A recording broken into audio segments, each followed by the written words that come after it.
Alright, hope everybody is doing well.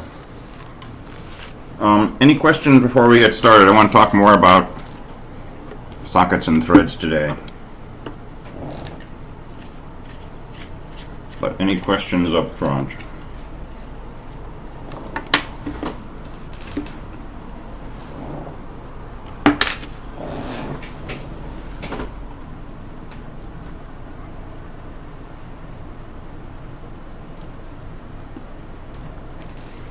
Alright, let me just mention some things to keep in mind on PA5. And remember, tomorrow is an open lab, so you can bring PA5 questions and we can work on them during class. Office hours are still getting kind of tight, so hopefully people are in good shape. But let's take one more look at organizing these threads and the communication and the PA4 version of dots and sort of putting that all together. We've got our dots program, right? And at some point, right, you're going to hit the start or the connect button, and the following things need to happen. Right, you need to create a socket or maybe a server socket, depending on who the player wants to be, a client or a server. You want to connect to the other socket. If you create a socket, right, when you come back from that call to the constructor, you're already connected to the server. If you create a server socket, you do an accept to connect to a socket from a client. Okay, but some combination of method calls gets you to the point where you have a socket that is connected to another instance of the game, which has also got access to that socketed connection. And then you need to swap names, right? Send my name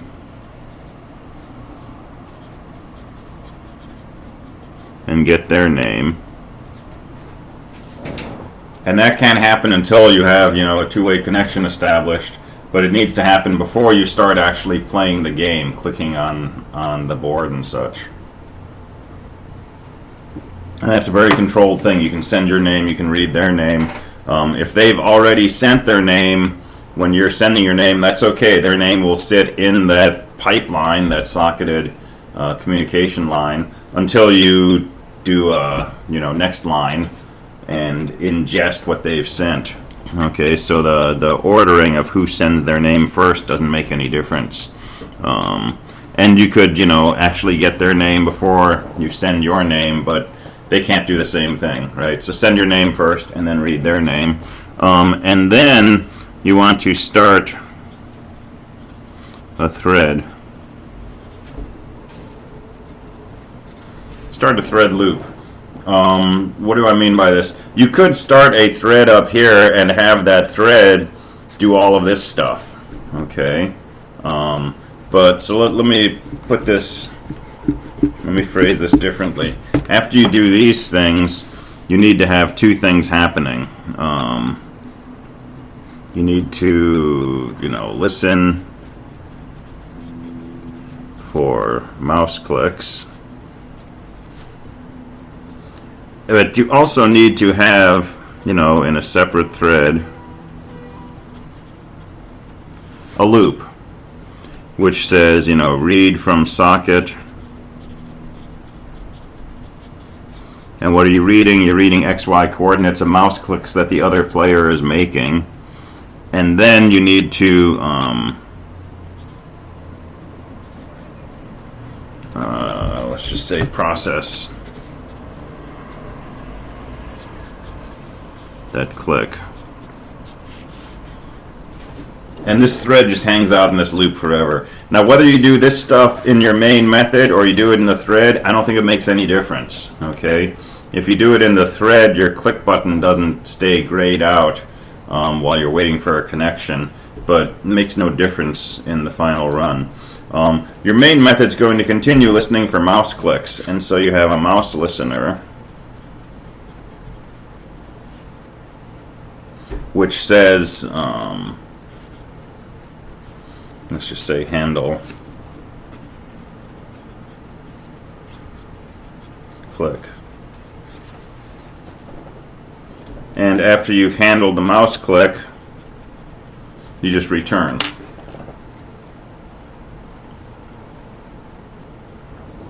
Alright, so a few observations here. This is PA4. Okay, you hit a start button, you do some initialization and such, but you basically just listen for a mouse click. When you're in the mouse listener that gets called in response to a click, you handle that click and you say return. Okay, that's PA4. And all the stuff that happens, the filling in of rectangles, drawing of initials and everything, that's all triggered by the mouse click. Right, get the XY coordinates, find a row column, find which side you're closest to, update the Boolean, see if a box was completed, all that kind of stuff, call repaint. That's what you're doing in PA4. PA5, you're really adding two things to this. One, somewhere in the beginning, you're creating this socketed communication with another instance of your game and swapping names. And then you're starting a thread that is continually looping, reading XY coordinates from the other player and processing those. Okay, we need to add one more thing to this to make it into PA5. Your mouse listener is going to handle a click. Before you return, send your XY coordinates to the socket and then do your return. And you can do this before or after you handle the click. Okay, but it's somewhere inside your mouse listener. Okay, so what's happening now? You're playing the game, you're connected to another player. When you click your mouse, right, your handle click, updates the Booleans, repaints, all that kind of stuff, and then it sends the XY coordinates to a socket. The other player has a thread which is listening to that socket for incoming information. When it gets information, it gets an XY click. And it processes that the same way as if you had clicked your mouse. So how do we process this? We might just again call handle click. Right, whatever you're doing to handle the mouse click, do that with the XY coordinates that you just received. And that's really PA5 right there. Right? It's PA4 plus sending your mouse clicks to a socket plus a thread that reads from a socket and sends those XY coordinates to your mouse click handler.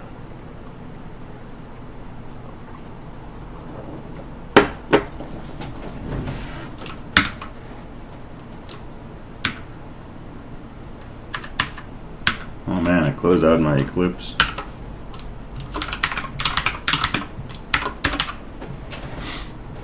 So let me show you some code from my version of PA4.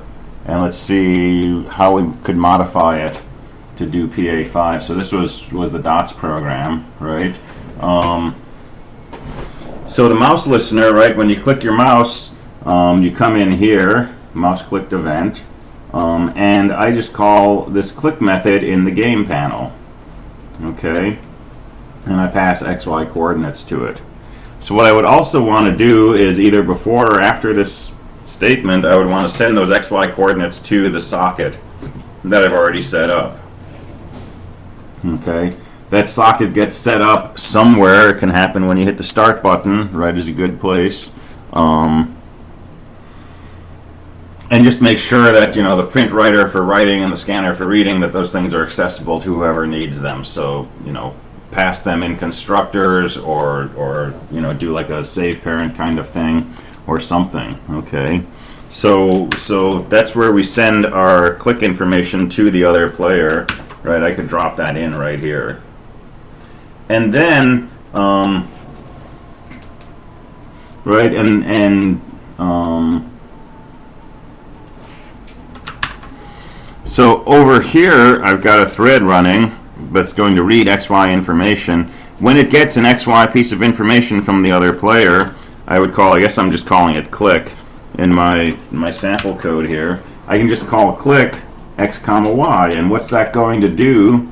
You know, it's going to make sure I'm running, it's going to find a row and a column, it's going to make sure those are legal, it's going to pull out the corresponding box element, it's going to find how far I am from each side and which side I click closest to, and so on and so forth. It's going to check to see if anything got filled in, if the score got updated, if we should change players, and so on. Okay. Your code for PA4 doesn't care who's clicking the mouse. It's alternating. First mouse click is player 1, next is player 2, next is player 1, next is player 2. Okay. If that's being handled in your click code, and for example in my click code I used players 1 and 2, so at the end I just set player equal to 3 minus player. So 1 changes to 2, 2 changes to 1. The first time, you know, I click my mouse, I'm going to call my click code from the mouse handler. It's going to update the board, it's going to switch to player 2. And now when the other player clicks and my thread gets that XY information and I call my click code, that's going to be attributed to player 2. And so, you know, I've got a board over here and the other player has a board that they're looking at. And when I click right here, my code is going to draw a line. And when I send those XY coordinates, their thread is going to call click with those XY coordinates, and it's going to draw a line on their display. And both of us are going to update our player. So I was saying player 1 is the player, it's going to switch to player 2. They were saying it was player 1's turn, so it's going to switch to player 2. And when they click their mouse right here, their PA4 code is going to draw a line. They're also going to send that XY coordinate to the socket, and my thread right over here is going to read those XY coordinates, pass that to my click code, and say, oh, there was a click right here. It's going to draw that line. And everything else will just work, right? I'm going to draw that, and it's going to show up there. They're going to draw that. It's going to put an initial there. My code's going to see a mouse click there. It's going to draw the line. It's going to notice there's a box. It's going to give it player 2's initial. It's going to leave it as player 2's turn, and so on. Okay. So in your mouse listener, send your coordinates to the socket. In your separate thread, when you get coordinates, send it to your mouse listener. Okay. There's details in there, right? You want to make sure in your actual mouse listener that it's the player's turn before you go ahead and process the click. Because now some mouse clicks are not appropriate. If it's the other player's turn and I click my mouse, I should not be able to make a move like that. So you need to check, you know, is it really your turn or are we waiting for the other player? So that has to go in there. And how do you send the XY coordinates to the socket? Well, you know, if this program has access to the socket from your thread, you can just do your print writer and your flush from here, or you can make a method in this thread class that you can call. It's totally up to you. Okay. The way this is set up, there's exactly one loop in here, and that's in your thread. PA4, there should have been no loops. Okay, everything was strictly event driven. Click the mouse, do everything, return. PA5, we have one loop which is always running, which is reading from the socket and processing. That's the reason we're putting it in a separate thread, because this loop never really exits until the game is over. Okay, and you know, this is where you can check for the Q command. So when you read from the socket, if it's not, you know, a pair of coordinates, if it's a quit, then you can shut things down. But otherwise, this thread is always running. And so we need to do all this other stuff in a separate thread. All right, I don't know if that helps. Hopefully it didn't make things any more confusing. But that's sort of a higher level view of setting this stuff up.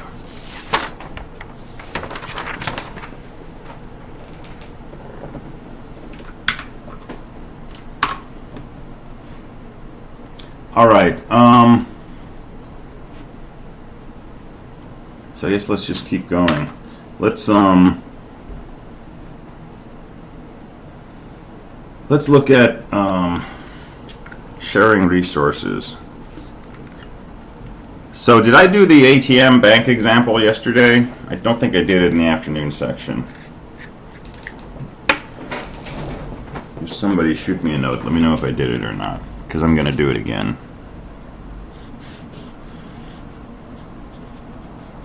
Okay, cool, thank you. Alright, so suppose we have a bank, right? And there's an ATM machine connected to the bank, and there's another ATM. It's actually an ATM, not an ATM machine, because that would be an automatic teller machine. But there's some ATMs connected to the bank, and you can deposit money and you can withdraw money. Okay, and let's say that I have a balance of $100 in my account. And let's say that I'm going to come to this ATM and I'm going to withdraw $20. So I'm going to come here, I'm going to take $20 out. So I'm going to hit the Give Me $20 button. And what's going to happen, this request for $20 is going to go to the bank. The bank is going to look at the current balance, which is 100. It's going to subtract 20. And it's going to say, okay, your balance is now $80, and this machine will spit out a $20 bill. And I'm on my way. Okay, let's suppose also that that I get paid that night, and because of cost saving, my direct deposit is being done through an ATM. So somebody goes out to an ATM and deposits money in my account, and so let's say that I'm getting paid $200. Okay, so somebody comes out here and says, let's deposit $200 into Nick's account. And so that request goes to the bank, and the bank says, well, your balance is $200 and is $80, and we're adding $200. Okay, your new balance is $280. And I wake up in the morning, I got $20 in my pocket, $280 in the bank. That's all fine. Okay, suppose the deposit takes place first. Deposit takes place first, right? My balance was originally 100. It says let's deposit 100, so 200, so it adds 200. My balance is now 300, and then I go to the ATM and I say, give me $20. It subtracts $20. My new balance is 280. No problem, right? Now suppose these two events take place right around the same time. Suppose that the person starts to deposit $200, and while that transaction is running, I start my withdrawal of $20. Okay, so there are two processes at place here. Let's call this ATM 1 and ATM 2.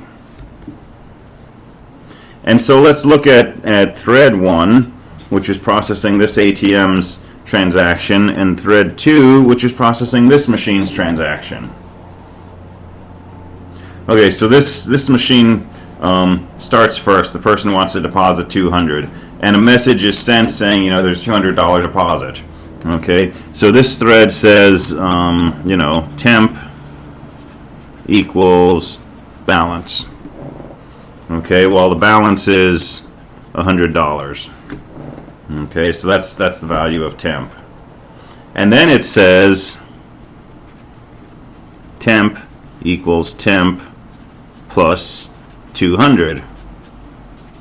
So temp is $300. And then it says balance equals temp, which makes my balance $300.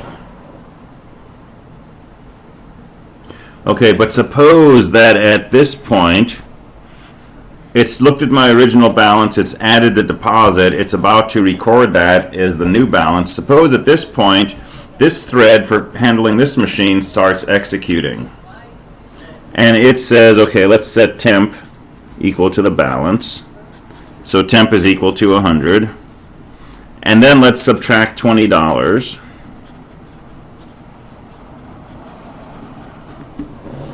So now my temporary variable is $80. And now this last statement of thread 2 executes, and it says set the balance equal to 300. Okay, so the balance was 100, and then it subtracted, it added 200, and it got 300 and wrote that into my balance. My balance is now 300. And now this thread exits, and now the last statement of this thread runs. Well, what's the last statement of this thread? Set balance equal to temp. Temp is 80, okay, so it sets my balance equal to $80. And my deposit has disappeared.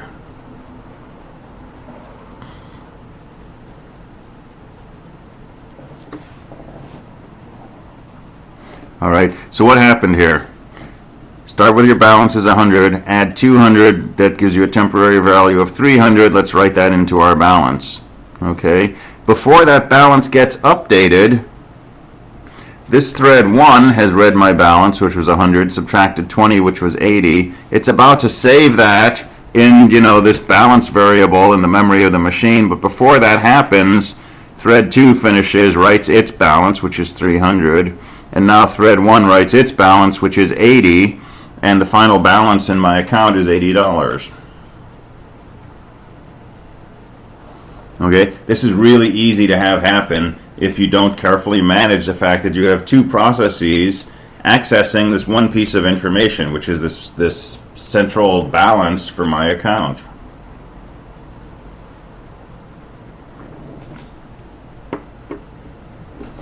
And here's the real problem. This set of operations here, this set of operations right here, this is what we call a read, modify, write, or RMW. We're reading a piece of information, updating it, and then writing it back. And most operations in a computer are read, modify, write. When you say I++, at the hardware level, something is reading the value of I, adding 1 to it, and then writing that new value back into I.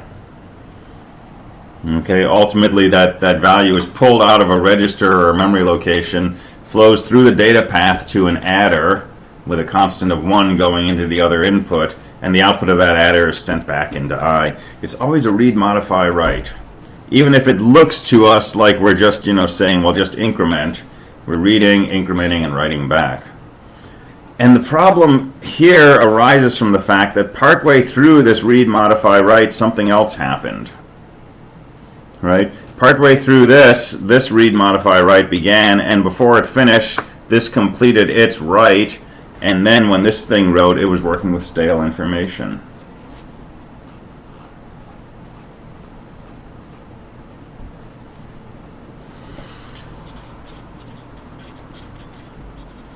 And the characterization of this problem is that the read, modify, write is not an atomic operation. So what does atomic mean? Atom, indivisible, right? 5th century BC, Greek philosophy. If you divide matter further and further, eventually you get to some indivisible unit called an atom. Okay, that's the sense in which we can use the word atomic to mean something that can't be broken down any smaller. This set of 3 operations, which we think of as, temp equals balance plus temp, can be broken down further into 3 individual steps. Okay, it's not atomic. On some machines, each of these steps can be broken down into further steps.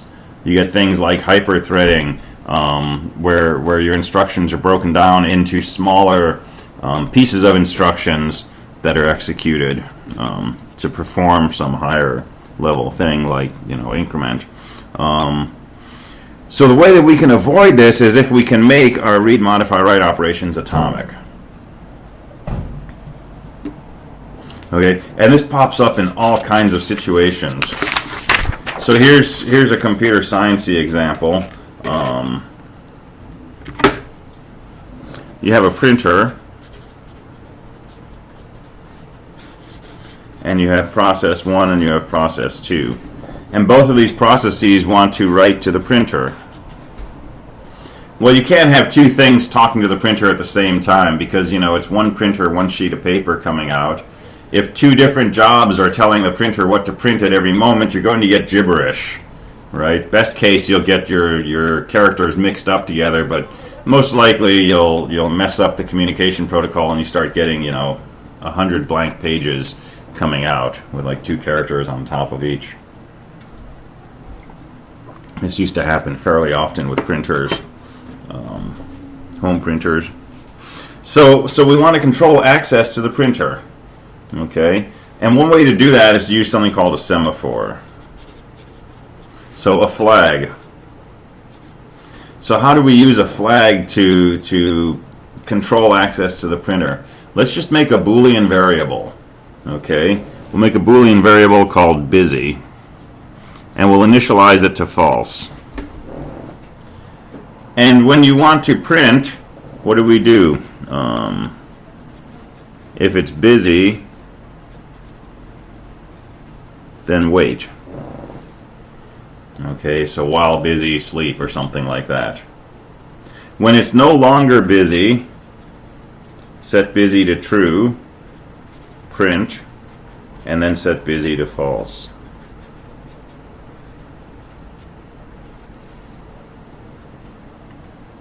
Alright, and this is your print routine. Check to see if the printer is busy. If it is, hang out and wait. When it's not busy anymore, set the busy flag so other people know that you're using the printer. Do your printing and then clear the busy flag so others can use it.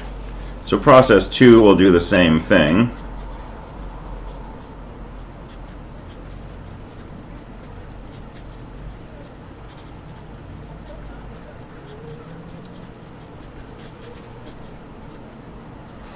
Alright, no problem.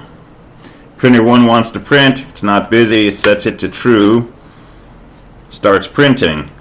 While it's printing, printer process 2 wants to print, it's going to check the busy flag is true, so it's going to wait and wait and wait until process 1 finishes, sets the busy flag to false. Now printer 2 says, oh, it's not busy, okay, it sets it to true, starts printing. If somebody else wants to print, they'll check the busy flag first, see that it's set to true, and say, oh, I guess I have to wait. And if there's 5 printers waiting, at some point one of them will check first when the busy flag is clear, and they'll say, oh, I can use the printer now. Okay, here's the problem. Suppose both of these processes start right around the same time. So this process says, is the printer busy? And it says no. Okay. In the next moment, this process says, is the printer busy? And says no. Okay. So now this process goes on, sets the busy flag to true. And this process goes on, sets the busy flag to true, which it already was. And then this process starts printing, and this process starts printing, and now you've got 2 processes printing at the same time. Our semaphore did not work. And the reason it didn't work is because this needs to be atomic. Checking to see if it's busy, and then setting that busy flag if we're about to start printing. We can't allow that to be interrupted. Right? And the problem came because we started to do this, we found it wasn't busy, but then before we had a chance to set the flag, process 2 said, hey, is the printer available? And it said yes, because we hadn't set it yet. And now it thinks it has exclusive access, just like P1 thinks it has exclusive access. This is a hard problem. Okay, we really kind of need to go to hardware to address this. It's very hard to do just with software. And it's fun to try to think of a software way to rectify this, but most of those involve having to create a different semaphore for some other flag. And ultimately, at the end, we keep finding that there's a way where we can get into this resource contention problem. So let's look at Java and see what we can do.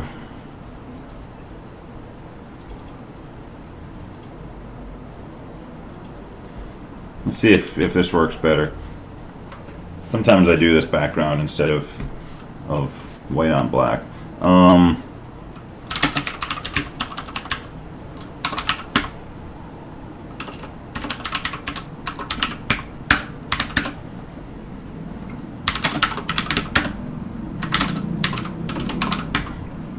All right.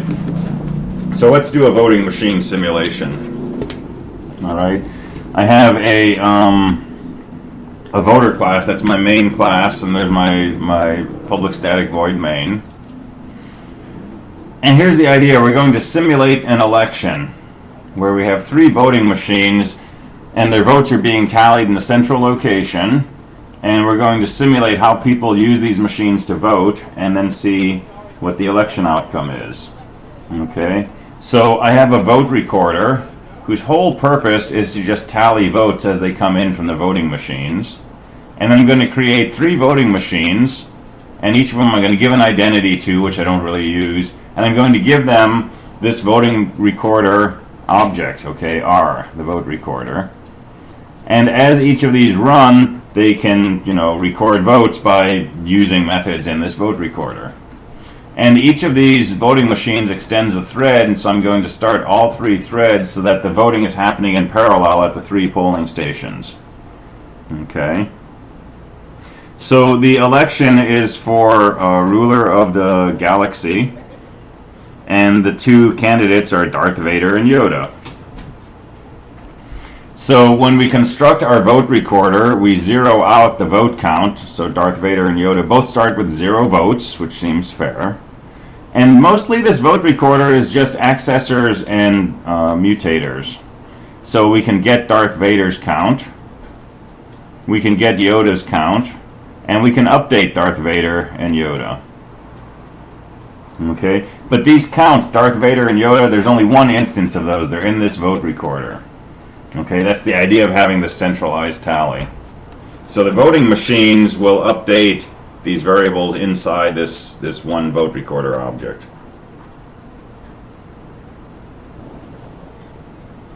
Okay, and I also have a method in the vote recorder that we can use to do our exit polling, right? To just kind of like get a running total of how the election is playing out. And this will be on, cable news all day and all night. All right, so what does the voting machine do? It extends a thread, right? We just save the vote recorder object and we save the ID. And then the run method will simulate people coming to the machine and voting. All right, so the first people who show up are the ones who are voting for Yoda. Okay, they're early risers, they get up, they've done their morning stretching, and now they come to the polls, and there's 150 voters coming to each machine to vote for Yoda. All right, so they ask the vote recorder what Yoda's current count is, they increment it, and they say here's Yoda's new tally. And I have delay in here.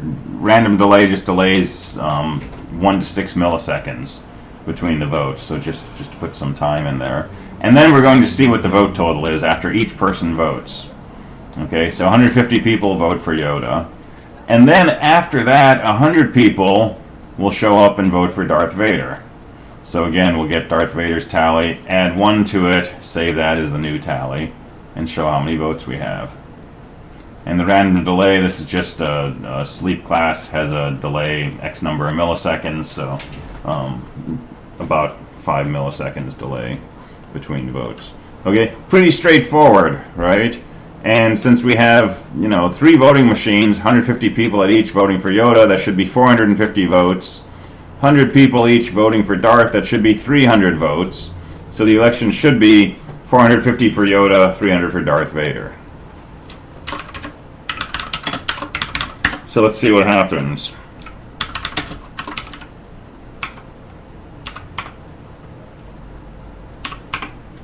So we'll run voter test. You ready? Bad things just happened in the galaxy. So Darth Vader won the election. Bit of a landslide, almost 2-1. Okay, so what went wrong here? Well, let's look at the early polling figures from when we first started voting. And the first voter voted for Yoda. And then a second voter cast a vote for Yoda, but apparently that vote didn't count. And then there was another vote that brought the total up to 2. And then the vote seemed to go back down to 1. And then the next vote brought it up to 3. And then 4. And then the next vote was good for 5. And then it went back down to 2. and worked its way back up to 3 and 4 and back down. There's something funny going on here, right? It's not one vote per person. Sometimes these votes are not counting. Sometimes these votes are actually taking away from the total. And this goes on, and the total is definitely rising, but it keeps slipping backwards, and we keep having spots where votes aren't being counted for some reason, right? And this goes on until all 450 people have voted for Yoda, and you know, 153 of them actually got counted. And then Darth Vader supporters show up and start voting, and their votes all seem to count, right? There's 100, there's 200, all the way up to 300. Every single person's vote counted, and they won the election. And you can say, okay, well, you know, something was wrong, let's just do the election again. Well, now Yoda only got 149 votes, right? That's getting even worse. Let's try it again. There's 149. Let's try it again. 163. Well, that's a little better than before, right? So what is going on here?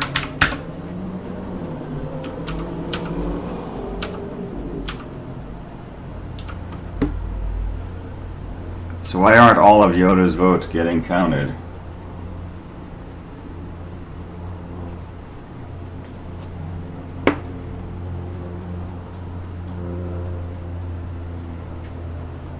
You can type in the chat window if you have an idea.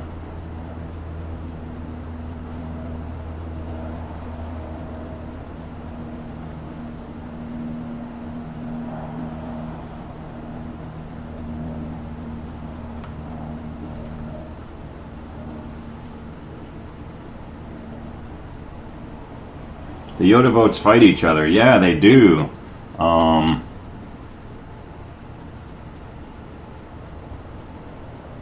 Because of the random delay, right? So if we take out this random delay, which is, you know, kind of a strange thing to put in there, and we run, suddenly everything works great. So the interesting question now is, what does this random delay do? Because all it's doing is, you know, waiting a few milliseconds. This code is exactly the same as the code for Darth Vader. Why would waiting a few milliseconds cause our addition to no longer work, to sometimes subtract or sometimes add 0? And the reason is because of this thread interaction, right? This is doing exactly this kind of thing, right? For someone at the first voting machine to vote, they read the current vote total, they add 1, and they write it back. After they've read the vote total and they've added 1 and they're getting ready to write it back, somebody at another voting machine reads the vote total, which was the old total, adds 1, writes it back, and now when this person writes their total back, it's the same as the total written by this machine. And the random delay is spreading out the time between these things to increase the likelihood that somewhere during this read, modify, write, another machine is going to start a read, modify, write. So it's just kind of deliberately, you know, making this worse than it needs to be. And if we make this delay even bigger,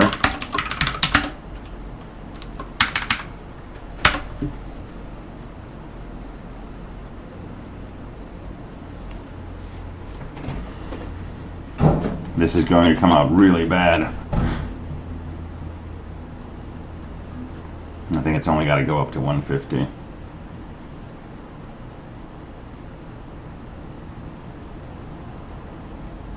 Alright, so basically the votes of one machine got counted. Well, it was multiple machines, but each machine, each vote that was cast was every 2 votes that were cast were nullified by a third vote somewhere.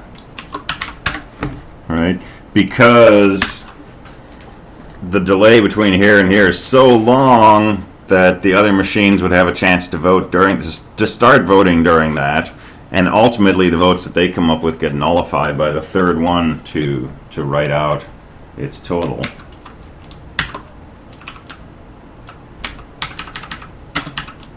All right. So what do we do about this? We make things atomic, right? If we can take this read, modify, write and make it indivisible, we can handle this situation. So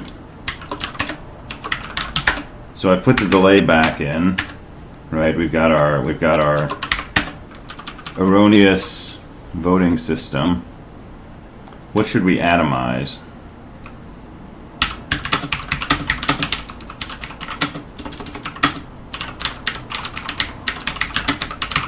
Let's make all of this stuff atomic.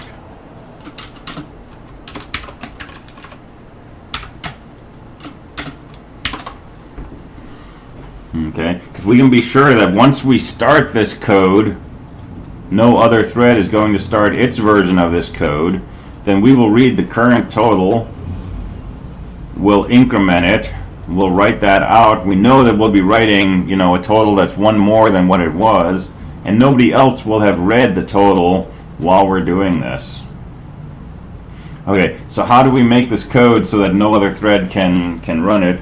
We use the keyword synchronized. So in Java, we can say synchronized and list a block of code. And when we say synchronized, we put some object in here. That object is basically our flag. It's the thing we're going to hold up in the air to say, hey, I'm running this code, nobody else run it. And any other process which is trying to execute the same block of code with the keyword synchronized and the same object, we'll first check to see if that object is listed as, being set for a block of code. So process 1 is doing this, process 2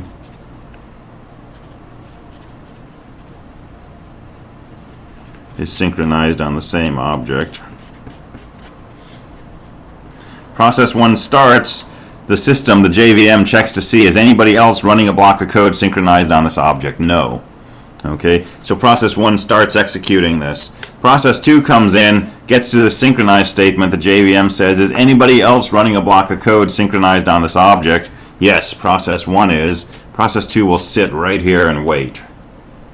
And it won't start executing this code until this synchronized block exits. And once process 1 gets down to here, now the JVM will say, okay, nobody is running a synchronized block right now. Go ahead and start. And process 2 will start executing this. And if process 3 comes along and tries to run a block of code synchronized on an object, the JVM will say, wait, somebody else is already running that set of code, and process 3 will wait. So all we have to do is add the keyword synchronized. We have to spell it right, though.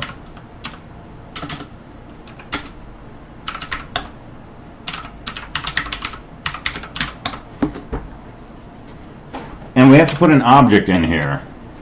And a convenient object to put in here is vote recorder. It doesn't really matter what the object is as long as every process that's going to try to synchronize on this uses the same object. So I'm going to synchronize on vote recorder. And I'm going to do the same thing down here just to be fair to Darth Vader.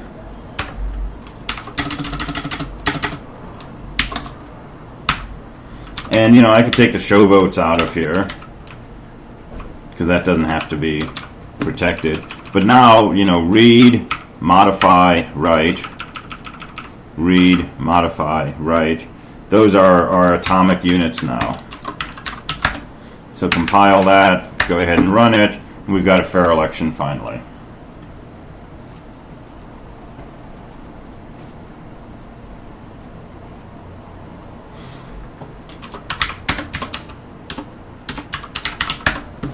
Alright, so synchronization is a nice feature of Java. It's very easy to use. You just have to make sure that you're synchronizing on a common object, right? If I'm using one object and another process is using a different object, then our synchronized blocks have nothing to do with each other, right? When it's ready to run its block, it's going to say nothing is synchronized on this object. It'll just go ahead and run. So you want some kind of shared object, and vote recorder is a natural choice here because every voting machine has a copy of, a reference to that vote recorder. That happened when I constructed it. So that's a good thing to synchronize on. All right. None of this has to do anything with PA5, okay? This is not an issue in PA5. You don't have contention for shared resources in PA5. You do have a socket, but one process is writing to it and one is reading from it. They won't conflict with each other. But if you had two processes that were trying to write to the same socket, you might need to do something like this so that the messages being sent didn't get jumbled up together. Just like when you have two things sending output to a printer, you don't want that output to get smashed together. But for PA5, this doesn't come into play. But this comes into play anytime that you do have multiple threads sharing resources. Okay? So there's other courses you'll take down the road where you'll deal with this in a lot of detail. And most languages have some sort of support for this. You know, Unix, there's POSIX threads. Java has a synchronized keyword, and so on and so forth. So what I want to do, so tomorrow is an open lab. Okay, so no lecture tomorrow, but we'll do open lab time. Friday I want to look at this question from a broader perspective, this notion of sharing resources, and we'll look at something called the dining philosopher's problem. And it lets us deal with issues of shared resources. It'll let us talk about deadlock and live lock and other things like that. So we'll talk about dining philosophers. We'll do any wrap-up discussion on PA5, and then we're down to our last week. So we'll go back. We'll talk about some more useful classes, and we'll look at some Android stuff and get ready for the final exam.